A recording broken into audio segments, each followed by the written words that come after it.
Ladies and gentlemen, a couple of countries are struggling not because they don't have intelligent people, not because they don't have basically things that they need to succeed. One of the reasons why some countries are not succeeding is because they don't allow, they don't find a way to utilize their intelligent people. Ladies and gentlemen, in a society, right, there are people who are meant to be workers. We call them worker bees.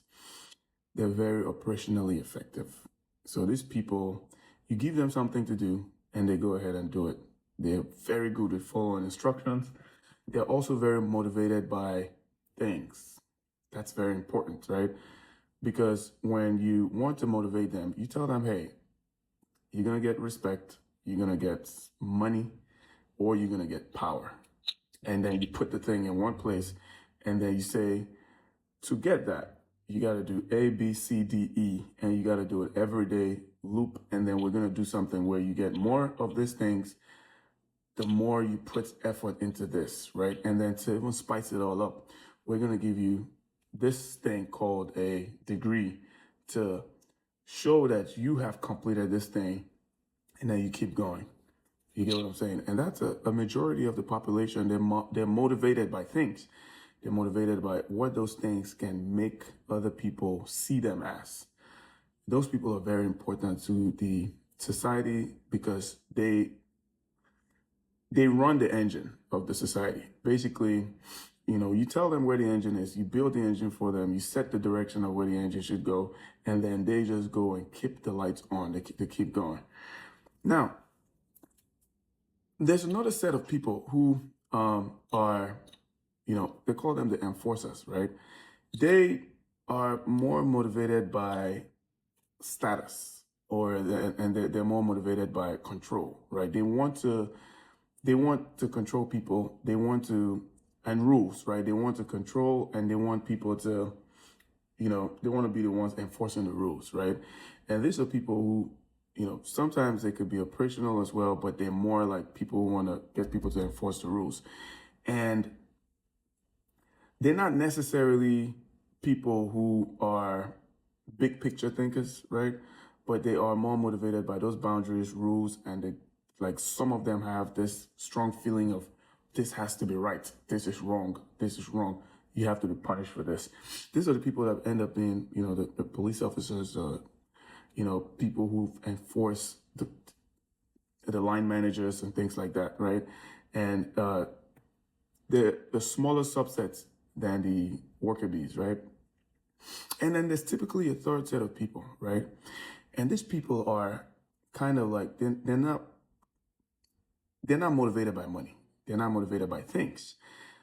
And it's not odd because they are motivated by understanding. Like, they want to understand the world that they're in. Usually these people find that early in life when people are, running after men or women or falling after basically recognition, right?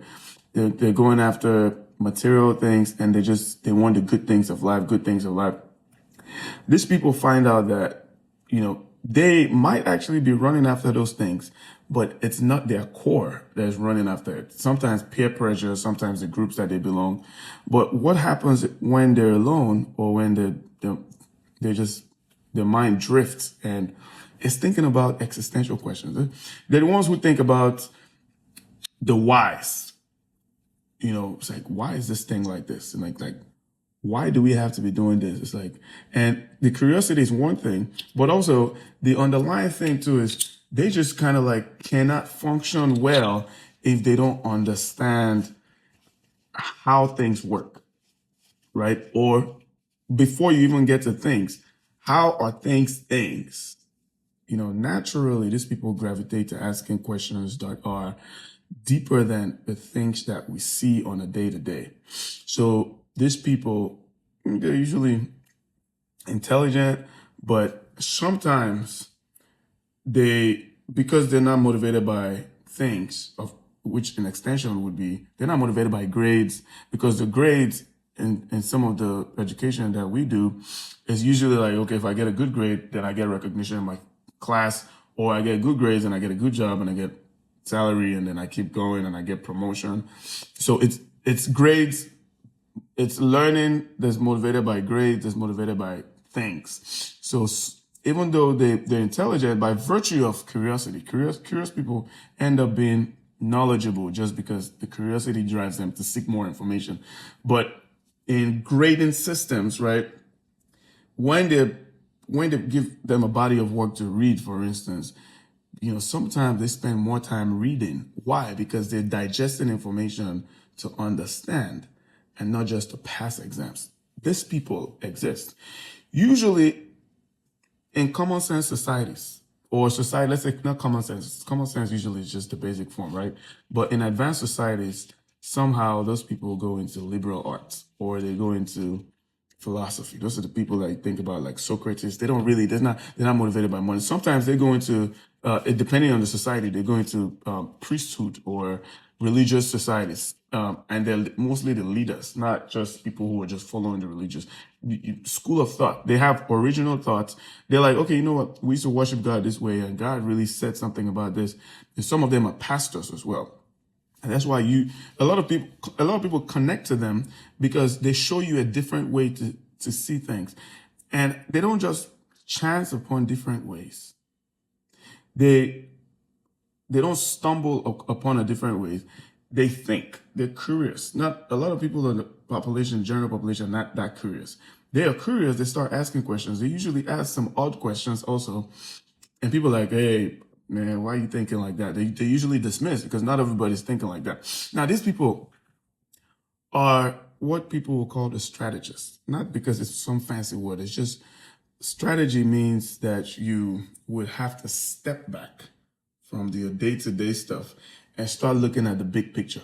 But you don't just look at the big picture because you heard there's a big picture. You only start thinking of a picture in the first place, or big, when you're able to not get bogged down by things that are rewarded by being operationally efficient, but also very invested in operational efficiency. That's why a lot of operational people who are worker bees usually make bad leaders when they actually do it, except of course, the goal for leadership at the particular time that they're leading was actually increasing efficiency, which is increase output, increase sales, some of those things. Okay, yeah, we're not doing this, let's do it. And already the direction has been set. So for instance, you think about Apple, somebody like Steve Jobs came and set direction, and then he had to hire somebody who was just, okay, the direction has been set. So now keep going what they're doing. So operational efficient people make good managers after the direction is set. But the problem here with some of these countries and some of these companies, there is no acknowledgement of the last group of people who are most likely to be the source of ideas to turn around a stagnant company, to turn around a country that needs ideas to actually move forward, has been doing the same thing over and over again and needs a new way. Even from the start, for struggling countries, for struggling companies, what you need is a strategist. What you need are strategists, right? You can't do away with the operational efficient folks. You can't even do without them. You can't do away with them without the enforcers, but not recognizing the strategist in your midst would ensure that you keep doing the same thing over again. So if you're failing, you're just going to keep failing. If you're succeeding, you're going to hit a ceiling where you can't go further, right?